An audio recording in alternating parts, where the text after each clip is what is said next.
ನಗರದಲ್ಲಿ auto LPG gas ಅಭಾವ ದಿನೇ ದಿನೇ ತೀವ್ರವಾಗುತ್ತಿದ್ದು ಸಾವಿರಾರು ಆಟೋ ಚಾಲಕರು ಸಂಕಷ್ಟಕ್ಕೆ ಸಿಲುಕಿದ್ದಾರೆ. ಇದನ್ನ ಖಂಡಿಸಿ ಇಂದು ಆಟೋ ಚಾಲಕರು ಆಹಾರ ಸಚಿವರ ಮನೆ ಮುಂದೆ ಪ್ರತಿಭಟನೆ ಮಾಡಿದ್ದಾರೆ. ಈ ಕುರಿತ ಕಂಪ್ಲೀಟ್ ಡೀಟೇಲ್ಸ್ ಇಲ್ಲಿದೆ ನೋಡಿ. ಸಂಕಷ್ಟದಲ್ಲಿ ಆಟೋ ಚಾಲಕರು ಬೀದಿಗಿಳಿದು ಆಕ್ರೋಶ. ಏಪ್ರಿಲ್ 10ಕ್ಕೆ ಆಹಾರ ಸಚಿವ ಮುನಿಯಪ್ಪ ನೇತೃತ್ವದಲ್ಲಿ ಸಭೆ. ಸಿಲಿಕಾನ್ ಸಿಟಿಯಲ್ಲಿ ಆಟೋ ಎಲ್ಪಿಜಿ ಗ್ಯಾಸ್ಗೆ ಈಗ ಭಾರಿ ಹಾಹಾಕಾರ ಶುರುವಾಗಿದೆ. ಕಳೆದ ಒಂದು ವಾರದಿಂದ ಬಂಕ್ಗಳಲ್ಲಿ ಗ್ಯಾಸ್ ಪೂರೈಕೆ ಸ್ಥಗಿತಗೊಂಡಿದ್ದು ಚಾಲಕರು ರಸ್ತೆಯಲ್ಲೇ ಹಗಲು ರಾತ್ರಿ ಕಳೆಯುವಂತಾಗಿದೆ.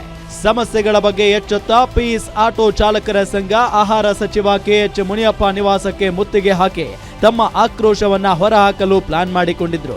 ಕೆಲ ಕಾಲ ಪ್ರತಿಭಟನೆ ಕೂಡ ಮಾಡಿದ್ರು. ಆದರೆ ಪ್ರತಿಭಟನೆಗೆ ಪೊಲೀಸರು ಅವಕಾಶ ನೀಡಿಲ್ಲ. ಇನ್ನು ಆಟೋ ಚಾಲಕರ ಪ್ರತಿಭಟನೆ ಹಿನ್ನೆಲೆ ಸಚಿವರ ಮನೆ ಸುತ್ತಮುತ್ತ ಬಿಗಿ ಪೊಲೀಸ್ ಬಂದೋಬಸ್ತ್ ಮಾಡಲಾಗಿತ್ತು.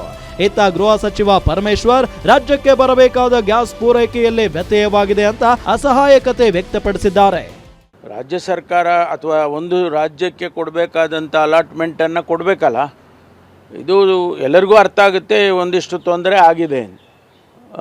ಇರಾನ್, ಅಮೇರಿಕಾ, ಇಸ್ರೇಲ್ ವಾರಿಂದ ತೊಂದರೆ ಆಗಿದೆ ಅನ್ನೋದು ಎಲ್ಲರಿಗೂ ಅರ್ಥ ಆಗುತ್ತೆ. ಆದರೆ ಕನಿಷ್ಠ ನಮಗೆ ಕೊಡಬೇಕಾದದ್ದನ್ನಾದರೂ ಕೊಡಬೇಕಲ್ಲ. ಅದನ್ನು ಕೊಡದೇ ಇರೋ ಕಾರಣಕ್ಕೆ ಗೊಂದಲ ಆಗ್ತಾ ಇದೆ. ಅದನ್ನು ಸರಿಪಡಿಸಿ ಅಂತ ಕೇಳಿದೆವು. ಗ್ಯಾಸ್ ಕೊರತೆಯ ಜೊತೆಗೆ ದರ ಏರಿಕೆಯ ಬರ ಕೂಡ ಚಾಲಕರಿಗೆ ತಟ್ಟಿದೆ. ದುಡ್ಡು ಕೊಟ್ಟರೂ ಗ್ಯಾಸ್ ಸಿಗ್ತಾ ಇಲ್ಲ, ಸಿಕ್ಕರೂ ಹೆಚ್ಚಿನ ಹಣ ವಸೂಲಿ ಮಾಡಲಾಗ್ತಾ ಇದೆ ಅಂತ ಚಾಲಕರು ಗಂಭೀರ ಆರೋಪ ಮಾಡ್ತಿದ್ದಾರೆ. ಏಪ್ರಿಲ್ 10ರಂದು ಸಚಿವರು ಅಧಿಕಾರಿಗಳ ಜೊತೆ ಸಭೆ ನಡೆಸಲಿದ್ದು ಅಲ್ಲಿಯೂ ಪರಿಹಾರ ಸಿಗದಿದ್ರೆ ಸಚಿವರಿಗೆ ಕಪ್ಪು ಬಾವುಟ ಪ್ರದರ್ಶಿಸಿ ಸಂಸದರ ಮನೆಗಳಿಗೆ ಮುತ್ತಿಗೆ ಹಾಕುವುದಾಗಿ ಚಾಲಕರು ಎಚ್ಚರಿಕೆ ನೀಡಿದ್ದಾರೆ. ಮುನಿಯಪ್ಪ ಅವ್ರನ್ನ ಭೇಟಿ ಮಾಡಿದ್ವಿ. ಬೇಡಿಕೆ ನಮ್ದಿಷ್ಟೇ. LPG ವೆಹಿಕಲ್ ಏನು 1 ತಿಂಗಳಿಂದ ಬಂಕ್ಗಳು ಮುಂದೆ 4 ರಿಂದ 5 ಅವರು ನಿಂತ್ಕೋತಾ ಇದ್ದೀವಿ.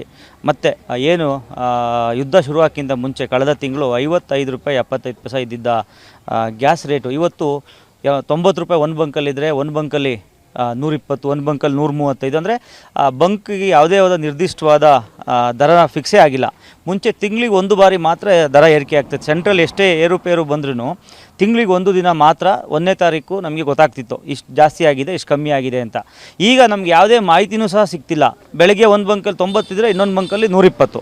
ಅಂದರೆ ಇದು ಯುದ್ಧ ಹೆಸರು ಹೇಳ್ಕೊಂಡು ಆಟೋ ಚಾಲಕರನ್ನ ಹಗಲು ದರೋಡೆನ ಈ ಬಂಕ್ ಮಾಲೀಕರು ಮಾಡ್ತಾ ಇದ್ದಾರೆ. ಮತ್ತು ಸಮರ್ಪಕವಾಗಿ 3 ರಿಂದ 4 ಅವರ್ 5 ಅವರು ರೋಡಲ್ಲಿ ನಿಂತ್ಕೊಂಡು ಚಾಲಕರ ಜೀವನ ಹಾಳಾಗ್ತಾ ಇದೆ. ಒಟ್ನಲ್ಲಿ ಬೆಂಗಳೂರಿನಲ್ಲಿ ಆಟೋ ಎಲ್ಪಿಜಿ ಗ್ಯಾಸ್ ಕೊರತೆ ಗಂಭೀರ ಸಮಸ್ಯೆಯಾಗಿ ಪರಿಣಮಿಸಿದ್ದು ಚಾಲಕರ ಆಕ್ರೋಶ ಇದೀಗ ಬೀದಿಗಿಳಿದಿದೆ. ಸಚಿವರಿಂದ ಭರವಸೆ ದೊರೆತಿದ್ದರೂ ಸಮಸ್ಯೆಗೆ ಶೀಘ್ರ ಪರಿಹಾರ ದೊರಕುತ್ತಾ ಅಥವಾ ಇದೇ ರೀತಿ ಮುಂದುವರಿಯುತ್ತಾ ಅನ್ನೋದನ್ನ ಕಾದು ನೋಡಬೇಕು. Sangamesh Metre, guarantee news, Bengaluru.